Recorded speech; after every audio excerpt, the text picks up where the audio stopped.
Kankakee society can be judged by what it builds and what it has abandoned. This is our history. We must learn from it. We must repair it if we can.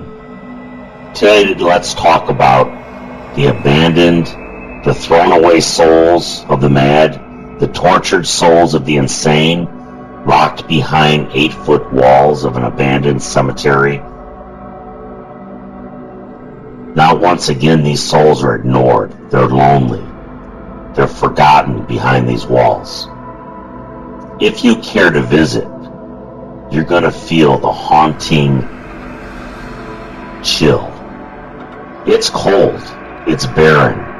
The cemetery is empty. It's colorless. It's troubling. It is eerie. The cemetery is weed infested. It's been vandalized. You won't find any crosses. You won't find any flowers. We're talking about the Kankakee State Hospital Cemetery, formerly known as the Illinois Eastern Home for the Insane. The hospital was established in 1877. It opened to the first patients were housed in 1879. These patients were judged insane by society.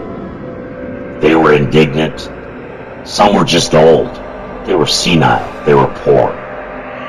Many were alone. They were disabled. These patients died between 1879 and 1974. For the first 50 years, these patients were placed into a nameless grave with only a number. Many were soldiers with post-traumatic stress disorder from the Civil War. Many were suffering from malaria and other diseases. Many were alcoholics. Many were homeless. You had pioneer mothers who lost their mind in losing a child in the vast lonely prairie. You had survivors of slavery. Many were just forgotten. They were misplaced souls. This cemetery is located next to Kankakee Community College. The grounds are part of the original hospital farm. The cemetery contains 1,500, 2,000, possibly up to 4,000 graves.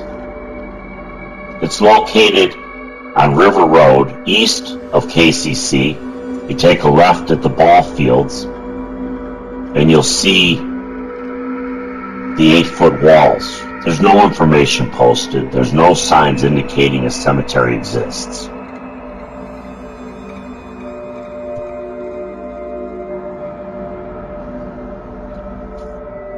Let's travel back in time if we can. What would a patient from the bygone mental health era say to you today? He would say, "Do you believe in ghosts?" Before you answer that, come out and spend an hour with us. Come out to the graveyard and sit. We suffered misdiagnosis, experiments of the brain. We were locked in ice tubs. We suffered electric shock therapy. We were placed in straitjackets. We had lobotomies performed on us. A life of padded cells, constant horror, wrongful practice, everyday sorrow. We were people who were different for the time. Some of us were women who were too independent for society. And because of that, we were locked and slammed in an institution. Are we resting in peace? Or are we trapped in death like we were trapped in our life? It's too much to understand. It's too desperate for the mind to bear. Our direct descendants had no access to us.